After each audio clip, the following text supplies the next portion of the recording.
Hi, welcome back to our channel fscookeryvlogs. ഇന്നത്തെ നമ്മുടെ recipe fluffy omelette ഒരു breakfast recipe ആയിട്ടാണ് വന്നിട്ടുള്ളത്. പിന്നെ പാലിയോ ഡയറ്റൊക്കെ ചെയ്യുന്ന ആൾക്കാർക്കും ഇത് ചെയ്ത് കഴിക്കാൻ വളരെ നല്ലതായിരിക്കും കേട്ടോ. അപ്പോൾ അതിനായിട്ട് ഞാനിവിടെ 3 മുട്ട എടുത്തിട്ടുണ്ട്. അതിൻ്റെ വെള്ളയും മഞ്ഞയും സെപ്പറേറ്റ് ആക്കുവാണ്. ആദ്യം തന്നെ അതിൻ്റെ വൈറ്റ് പാർട്ടിൽ കുറച്ച് ഉപ്പും ചേർത്ത് നന്നായിട്ടൊന്ന് ബീറ്റ് ചെയ്ത് നല്ല ഫ്ലഫി ആയിട്ട് എടുക്കാൻ പോവുകയാണേ. അപ്പോൾ ഈ മുട്ടയുടെ വൈറ്റ് പാർട്ട് ഇങ്ങനെ അടിക്കുമ്പോൾ നല്ല ഫ്ലഫി ആയിട്ട് അടിച്ചെടുക്കാൻ ശ്രദ്ധിക്കുക. നല്ല പഞ്ഞി പോലെ ആകണം. നമ്മൾ വിപ്പിംഗ് ക്രീമൊക്കെ ചെയ്ത് നല്ല സ്റ്റിഫായിട്ട് എടുക്കുന്ന ആ ഒരു സ്റ്റേജിൽ അതുപോലെ ചെയ്തെടുക്കുക കേട്ടോ. മറിച്ച് വെച്ചാൽ താഴോട്ട് വീണ് പോകരുത്, അത്രയും സ്റ്റിഫായിരിക്കണം. ഇപ്പോൾ ഇതിവിടെ റെഡി ആയിട്ടുണ്ട്. ഇനി ഇതുപോലെ തന്നെ നമുക്കിതിൻ്റെ യെല്ലോ പാർട്ട് ഇതുപോലെ ബീറ്റ് ചെയ്തിട്ട് നല്ല ക്രീമി ആക്കി എടുക്കാവേ. ഇപ്പോൾ അതും ഇവിടെ റെഡിയാക്കിയിട്ടുണ്ട്.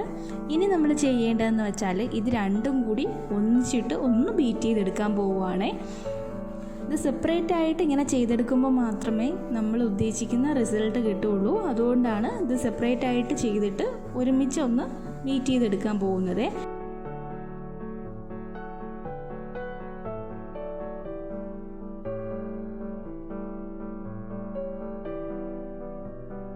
അപ്പോൾ ഇതിവിടെ ഓക്കെ ആയിട്ടുണ്ട് കേട്ടോ. അപ്പോൾ അത് റെഡി ആയിട്ടുണ്ട്. ഇനി ഇത് കുക്ക് ചെയ്യാനായിട്ട് അടുപ്പത്തോട്ടൊരു പാത്രം വെച്ച് കൊടുക്കുക. നോൺ സ്റ്റിക്ക് പാനാണ് ബെറ്റർ ആയിട്ടുള്ളത് കേട്ടോ. അതിലേക്ക് കുറച്ച് ഓയിലൊന്ന് സ്പ്രെഡ് ചെയ്ത് കൊടുത്തിട്ട് നമ്മൾ ഇപ്പോൾ അടിച്ചു വെച്ചിരിക്കുന്നില്ലേ അത് മുഴുവനായിട്ടും ഈ പാത്രത്തിലോട്ട് ഒഴിച്ചു കൊടുക്കുക.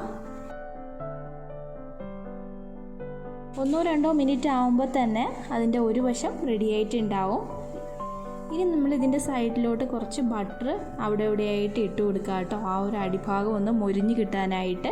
അത് മാത്രമല്ല ഈ ഒരു എഗ്ഗിൽ അത് നല്ലൊരു പ്രത്യേക ഒരു ഫ്ലേവറും കൊടുക്കും കേട്ടോ.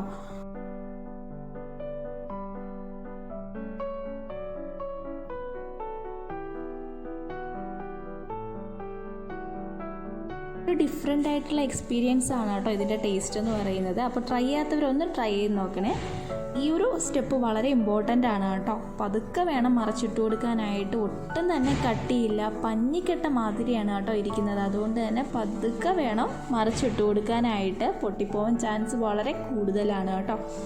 നമ്മൾ പഞ്ഞി മുട്ടായിയൊക്കെ വാങ്ങിച്ച് കഴിക്കുന്ന ആ ഒരു ഫീലാണേ നമുക്ക് കിട്ടുന്നത്.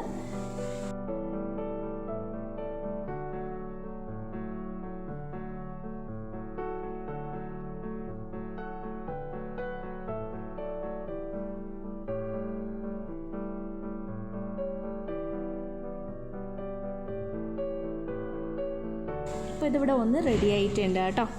ഇനി നമ്മൾ ഉള്ളി കുറച്ച് ഞാൻ അരിഞ്ഞു വെച്ചിട്ടുണ്ട്. അതിലേക്ക് കുറച്ച് ഉപ്പ് ഇട്ടിട്ട് ഉള്ളി നന്നായിട്ടൊന്ന് തിരുമ്മിയെടുക്കുക. ഇത് നേരത്തെ നമ്മൾ ചെയ്തതുപോലെ തന്നെ വെള്ളയും മഞ്ഞയും സെപ്പറേറ്റ് ആയിട്ട് അടിച്ചിട്ട് ഒരുമിച്ചിട്ട് ഒന്നും കൂടി അടിച്ചതിന് ശേഷം ഈ ഉള്ളിയും കൂടി ഇട്ട് ഒന്ന് മിക്സ് ചെയ്തെടുക്കാൻ പോവുകയാണ്. മിക്സ് ചെയ്തെടുക്കുമ്പോൾ വളരെ പതുക്കെ വേണം മിക്സ് ചെയ്തെടുക്കാനായിട്ട്. അതിനുശേഷം നേരത്തെ ചെയ്തതുപോലെ തന്നെ അടുപ്പത്തോട്ടൊരു പാത്രം വയ്ക്കുക. അതിലേക്ക് കുറച്ച് എണ്ണ സ്പ്രെഡ് ചെയ്ത് കൊടുത്തിട്ട് ഈ ബാറ്റർ ഒഴിച്ചു കൊടുക്കുക. സൈഡിലോട്ടൊക്കെ കുറച്ച് ബട്ടറൊക്കെ തൂവി കൊടുക്കുക.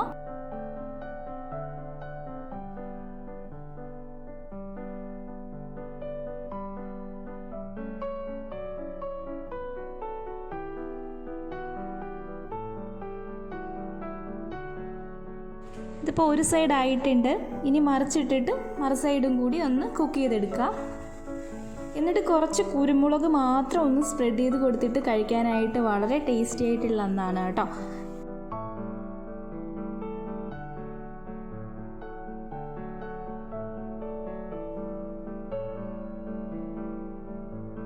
അപ്പോൾ വീഡിയോ ഇഷ്ടമാവുകയാണെങ്കിൽ സബ്സ്ക്രൈബ് ചെയ്യാത്തവരൊന്ന് സബ്സ്ക്രൈബ് ചെയ്ത് സപ്പോർട്ട് ചെയ്യണേ. കൂടെയുള്ള ബെല്ലൈക്കണും കൂടി ഒന്ന് പ്രസ് ചെയ്തേക്കണം കേട്ടോ.